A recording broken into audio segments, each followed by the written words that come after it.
Welcome to Bite at a Time Books, where we read you your favorite classics one bite at a time. My name is Bree Carlile, and I love to read, and wanted to share my passion with listeners like you. If you enjoy our show, be sure to follow us so you get all the new episodes. If you want to see exclusive behind the scenes of our show, join our Patreon. We would also love for you to drop us a rating on your favorite podcast platform and share our show with your friends. You can catch us on all the social medias at Bite at a Time Books. We are now part of the Bite at a Time Books Productions Network. If you ever wondered what inspired your favorite classic novelists to write their stories, what was happening in their lives or the world at the time, check out Bite at a Time Books, Behind the Story, wherever you listen to podcasts. Today we will be continuing The Three Musketeers by Alexandre Dumas. 16. In which Monsieur Séguier, keeper of the seals, looks more than once for the bell. It is impossible to form an idea of the impression these few words made upon Louis XIII. He grew pale and red alternately, and the cardinal saw at once that he had recovered by a single blow all the ground he had lost. "Buckingham in Paris?" cried he, "and why does he come?" "To conspire, no doubt, with your enemies, the Huguenots and the Spaniards." "No, pardieu, no! To conspire against my honor with Madame de Chevreuse, Madame de Longueville, and the Comtesse. Oh, sire, what an idea! The queen is too virtuous, and besides, loves your majesty too well." "Woman is weak, Monsieur Cardinal," said the king, "and as to loving me much, I have my own opinion as to that love." "I not the less maintain," said the cardinal, "that the Duke of Buckingham came to Paris for a project wholly political." "And I am sure that he came for quite another purpose, Monsieur Cardinal, but if the queen be guilty, let her tremble." "Indeed," said the cardinal, "whatever repugnance I may have to directing my mind to such a treason, your majesty compels me to think of it. Madame de Lannoy, whom, according to your majesty's command, I have frequently interrogated, told me this morning that, the night before last, her majesty sat up very late, that this morning she wept much, and that she was writing all day." "That's it," cried the king. "To him, no doubt, Cardinal, I must have the queen's papers." "But how to take them, sire? It seems to me that it is neither your majesty nor myself who can charge himself with such a mission." "How did they act with regard to the Marchale d'Ancre?" cried the king in the highest state of choler. "First her closets were thoroughly searched, and then she herself." "The Marchal d'Ancre was no more than Marchal d'Ancre, a Florentine adventurer, sire, and that was all. While the august spouse of your majesty is Anne of Austria, Queen of France, that is to say, one of the greatest princesses in the world.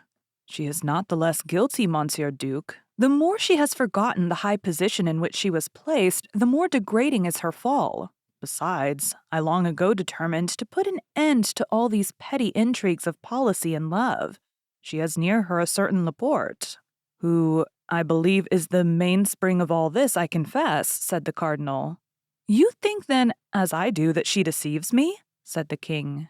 "I believe, and I repeat it to your majesty, that the queen conspires against the power of the king, but I have not said against his honor.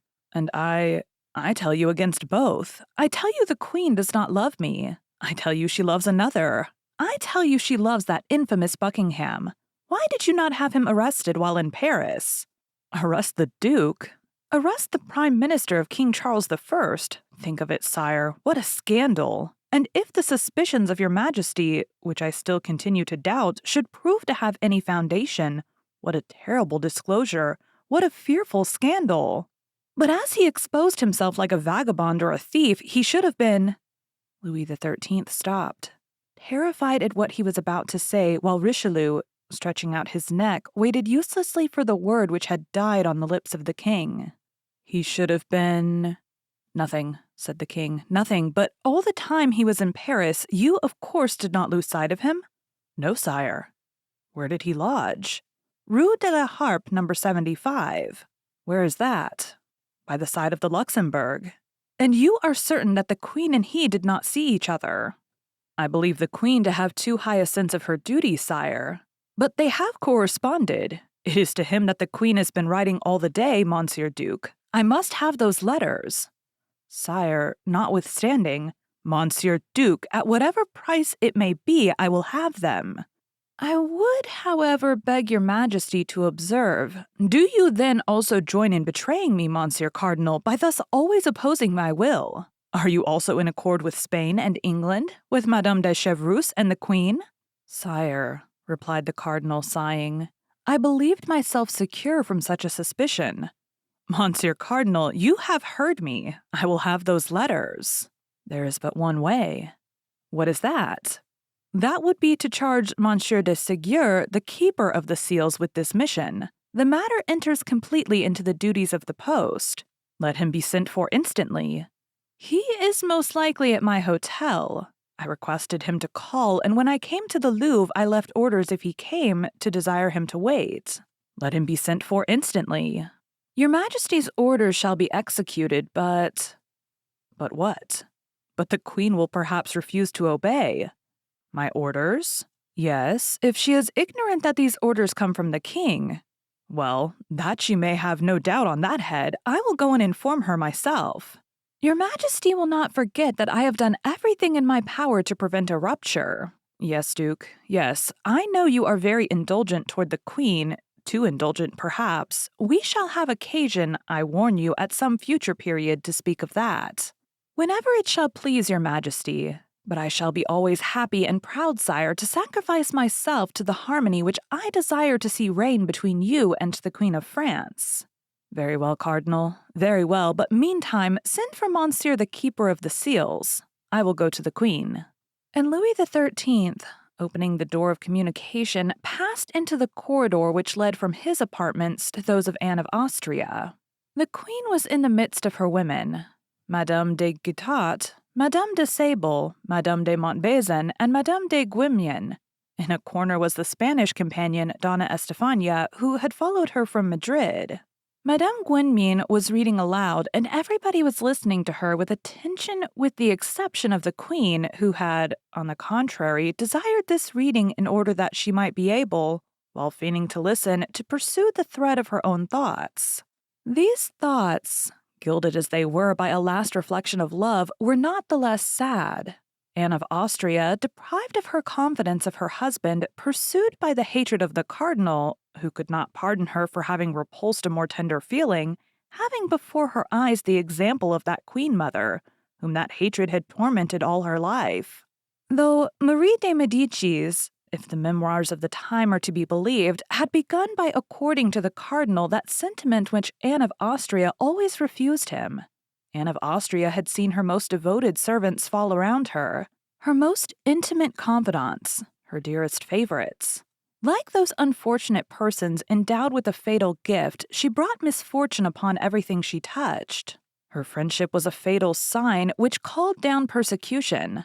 Madame de Chevreuse and Madame de Burnett were exiled, and Laporte did not conceal from his mistress that he expected to be arrested every instant.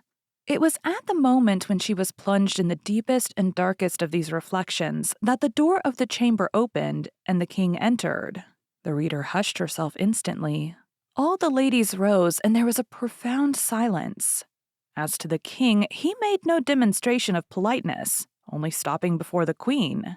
"Madame," said he, "you are about to receive a visit from the chancellor, who will communicate certain matters to you with which I have charged him." The unfortunate queen, who was constantly threatened with divorce, exile, and trial even, turned pale under her rouge, and could not refrain from saying, "But why this visit, sire? What can the chancellor have to say to me that your majesty could not say yourself?" The king turned upon his heel without reply, and almost at the same instant the captain of the guards, Monsieur de Guittant, announced the visit of the chancellor. When the chancellor appeared, the king had already gone out by another door. The chancellor entered, half smiling, half blushing. As we shall probably meet with him again in the course of our history, it may be well for our readers to be made at once acquainted with him. The chancellor was a pleasant man. He was Desroches le Mesel, canon of Notre Dame, who had formerly been valet of a bishop, who introduced him to his eminence as a perfectly devout man. The cardinal trusted him, and therein found his advantage. There are many stories related of him, and among them this. After a wild youth, he had retired into a convent, there to expiate, or at least for some time, the follies of adolescence. On entering this holy place, the poor penitent was unable to shut the door so close as to prevent the passions he fled from entering with him. He was incessantly attacked by them, and the superior, to whom he had confided this misfortune, wishing as much as in him to lay to free him from them, had advised him, in order to conjure away the tempting demon, to have recourse to the bell-rope, and ring with all his might. At the denunciating sound, the monks would be rendered aware that the temptation was besieging a brother, and all the community would go to prayers. This advice appeared good to the future chancellor. He conjured the evil spirit with abundance of prayers offered up by the monks. But the devil does not suffer himself to be easily dispossessed from a place in which he has fixed his garrison.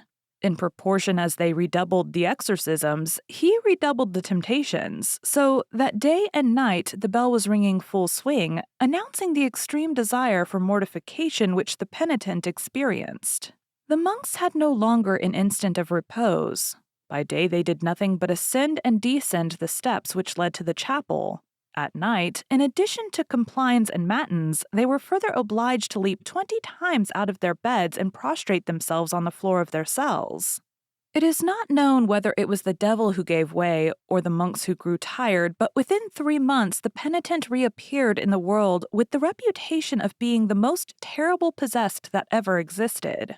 On leaving the convent, he entered into the magistracy, became president on the place of his uncle, embraced the cardinal's party, which did not prove want of sagacity, became chancellor, served his eminence with zeal in his hatred against the queen mother and his vengeance against Anne of Austria, stimulated the judges in the affair of Calais, encouraged the attempts of Monsieur de Laffemas, chief gamekeeper of France, then at length invested with the entire confidence of the cardinal, a confidence which he had so well earned.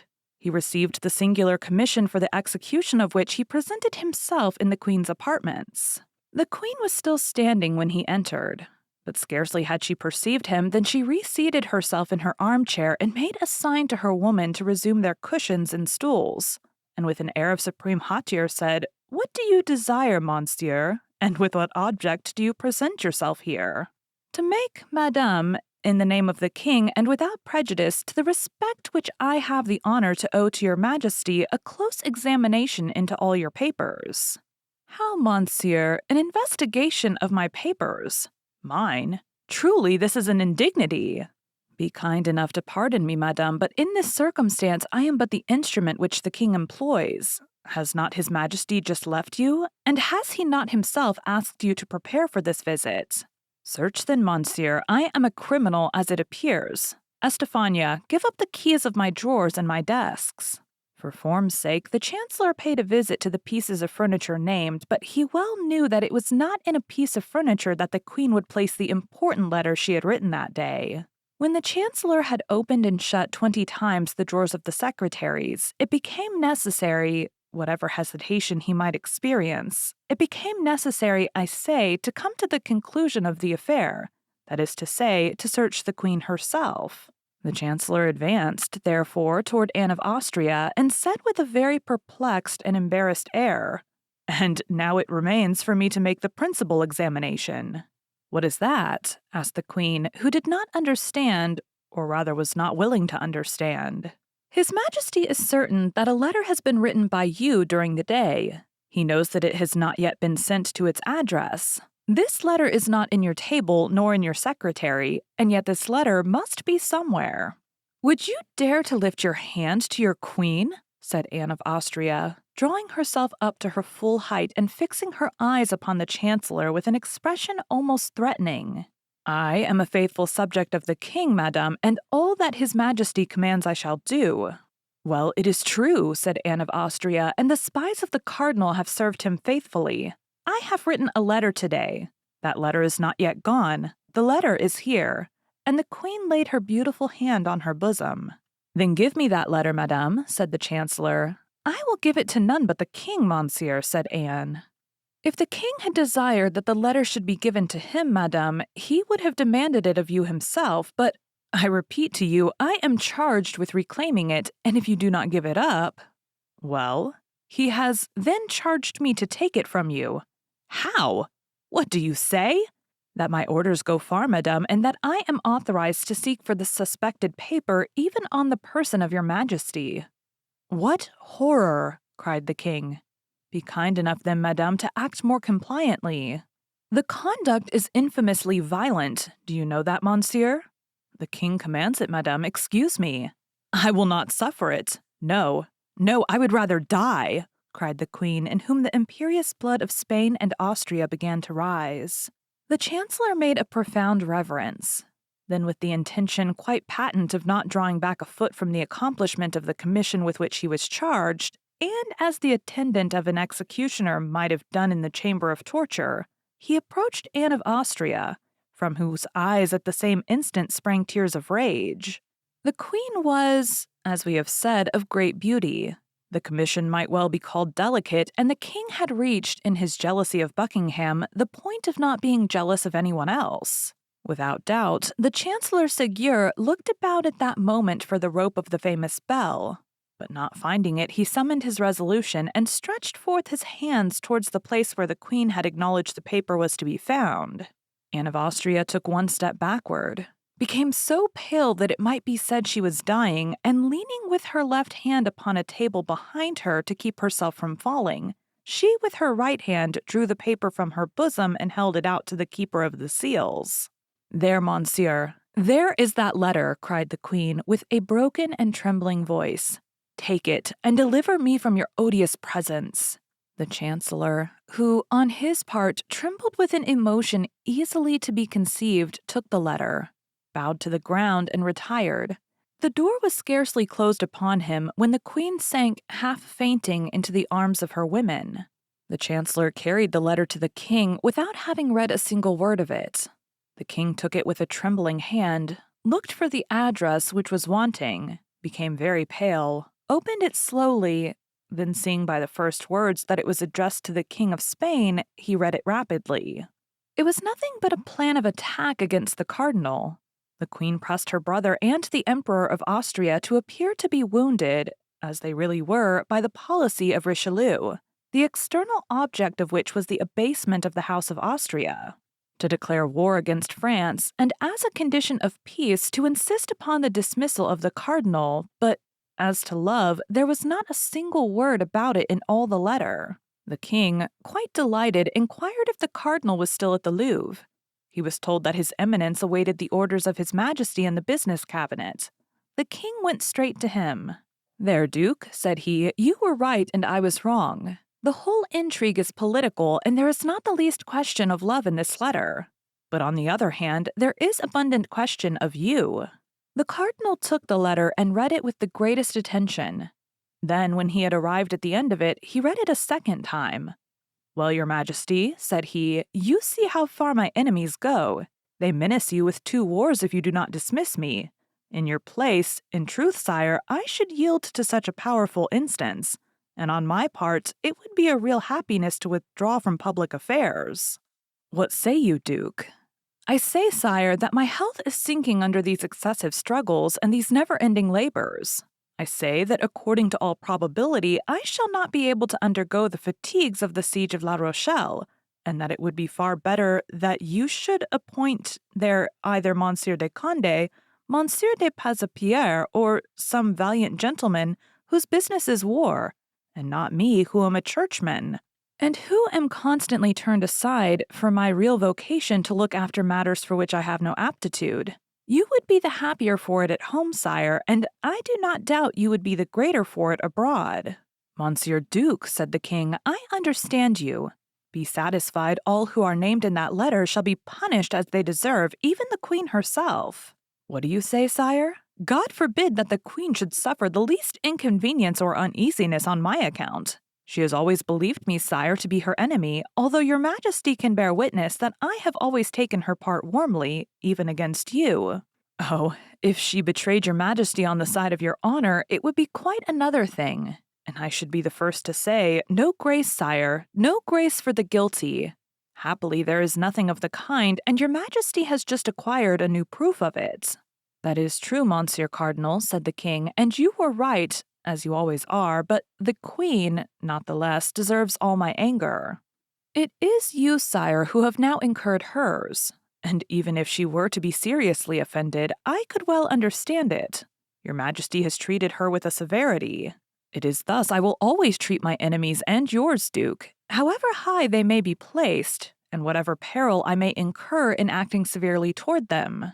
The queen is my enemy, but is not yours, sire. On the contrary, she is a devoted, submissive, and irreproachable wife.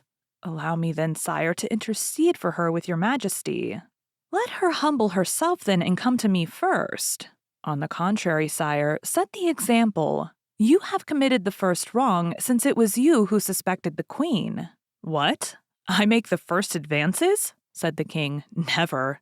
Sire, I entreat you to do so. Besides, in what manner can I make advances first?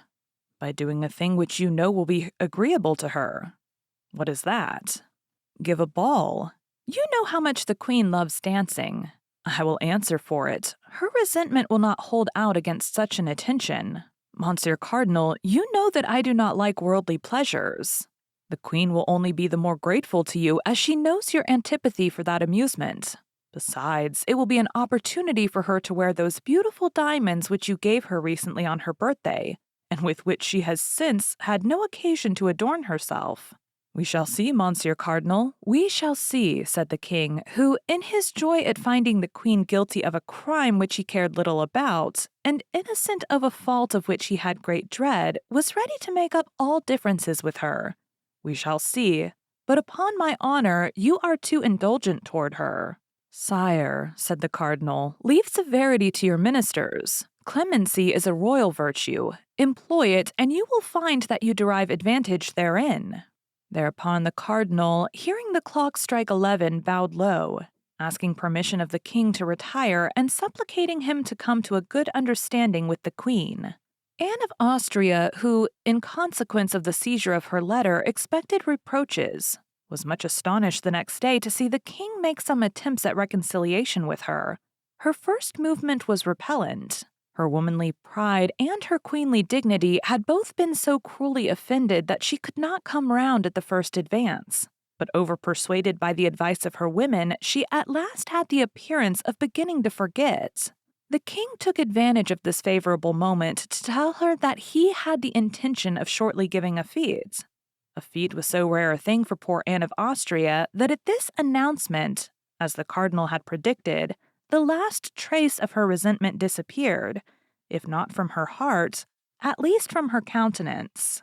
She asked upon what day this fete would take place, but the king replied that he must consult the cardinal upon that head. Indeed, every day the king asked the cardinal when this fete should take place, and every day the cardinal, under some pretext, deferred fixing it. 10 days passed away thus. On the 8th day after the scene we have described, the cardinal received a letter with the London stamp which only contained these lines.